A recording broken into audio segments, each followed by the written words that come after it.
like clay modeling classes because that was part of the entrance exam requirement.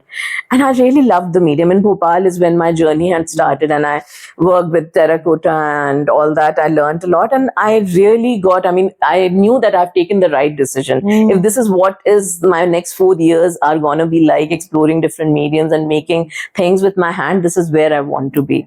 So now, I mean, as I start this, I recently attended a retreat in Himachal. So I was just looking back, and Chandigarh is also where I studied, and I revisited it after 22 years. So that same happiness that I had experienced way back in 97 when I had come to give the entrance, and I knew this is the place for me. And the same journey that I first went to Himachal and did that exploration with the clay, the medium, that has been something where I started the professional in a way, or more conscious decision of becoming an artist. So that has also again brought it in me that, I mean, something that, I mean, that has been rekindled, that flame that was there. So that's all falling in place. Let's see, I really want to take it, and like I said, not just keep it to myself.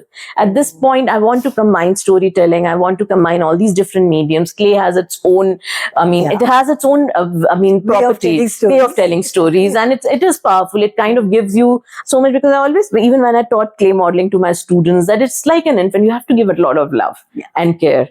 And then it gives it back to you, but you have to be very gentle with it. So something like, I mean, to give an art and colors and papers and folding and, I mean, painting or wires and fabric. So all this, I mean, so I want to let's see, I mean. I think, Monica Bijani, you have had a very interesting journey. Thank and you. a very interesting journey ahead. No.